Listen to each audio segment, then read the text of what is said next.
但是血溅太多，搁置起来，那么交剑就遥遥无期了。因为击剑实在太多，无法清理。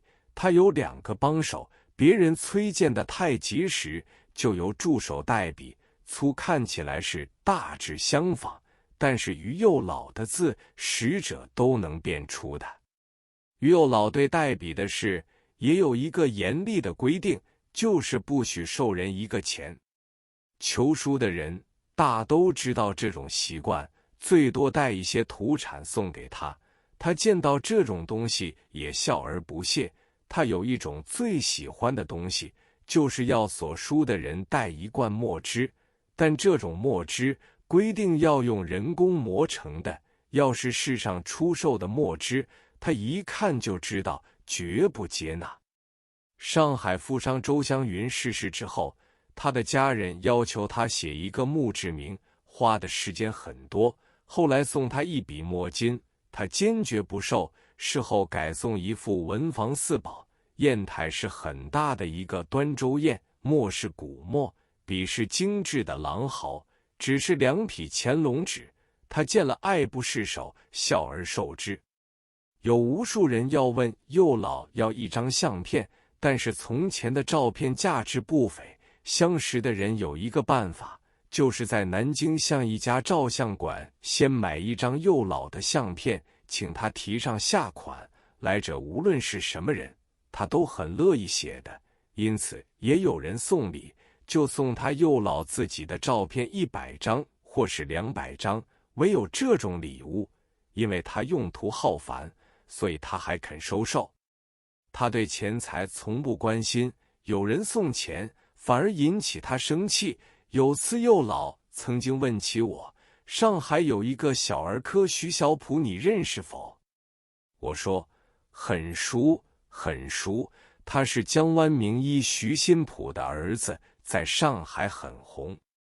他就告诉我说，徐小普是我唯一同才之友，我打从民国10年1921起，经济上有何困难，只要写一张便条，20、30、50、100，总归是拿了就走，这是有一个渊源的。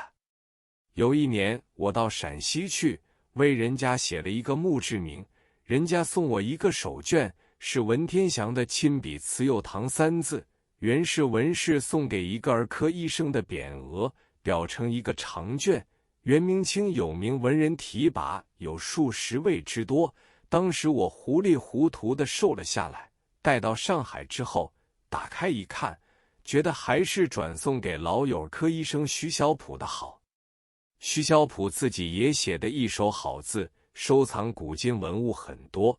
他见了这幅字卷，喜出望外，要送1000两银子作为代价，我坚决不收。徐小普无可奈何，所以我后来有什么需要，他总是一口应允的。我观察于右老的神情，知道他的耿直脾气，一生不爱钱，不贪财，穿的是老布袍子，脚上穿一双老布鞋，连袜都是土制的，富有浩然正气的君子之风。右老病愈后，有一天晚上，他对我说，今晚有要事上南京，晚车的车票已经送到，你要不要同去一游？我婉言却之。后来才知时局不敬，12月20日发生民变。感恩图报，深入花从民国24年1935 4月，右老57岁。我有许多朋友托我求右老的墨宝，有7、8件之多，我都无法交卷。我有一位朋友钱化佛，他也是右老的老友，我就托他，如果右老到上海，赶快通知我。一天下午5时，我诊务已毕，他忽然打一个电话来找我，说是于右老已经到了，今天要到城隍庙去小游，希望即来。我搁了电话，就叫司机备车赶到花园坊沈宅，钱化佛已等候了好久。见面的时节，右老高兴得了不得，他说，今天我要去访旧，先到城隍庙，你如有闲可以同去。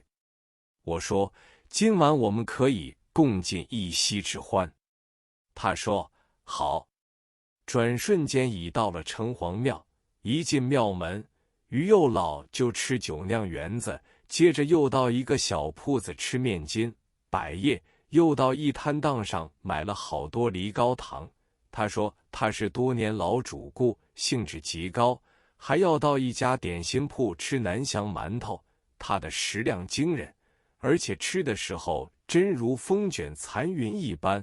钱化佛向我做一个暗示，表示不要再叫东西，我已经会意，这样的吃法是会吃坏的。我就对右老说：“今天之会真是难得，我希望能合摄一张照片以留纪念。”右老点头称善，于是我们三人就请二吴轩照相馆拍了一张照。接着我们又到李园游览有名的大甲山。右老说，这个花园是当年上海第一次革命的会议之所。接着我们就在这里盘桓了好久，我与钱化佛两人商量，晚上应该请他设法写些字，正在研究哪一家菜馆最相宜。突然间右老说，时间已不早，你们快点送我到新北门万益昌汉烟店，我要找一个老朋友。我们没有办法，只好按指送他。原来新北门近新开河一带有10多家旱烟铺，都是他的陕西同乡开的。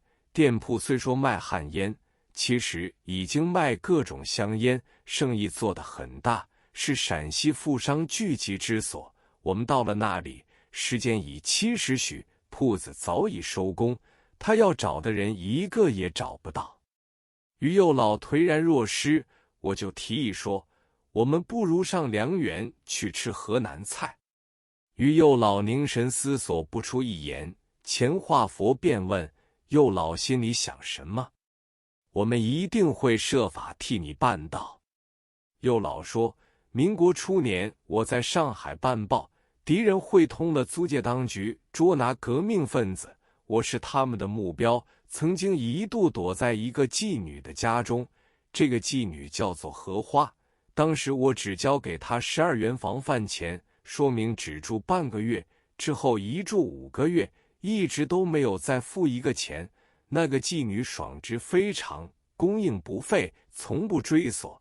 我留在那边看书写字，一些也不表露身份，是因有人常在对门凭窗窥看，我怕有杀身之祸，半夜间一走了之。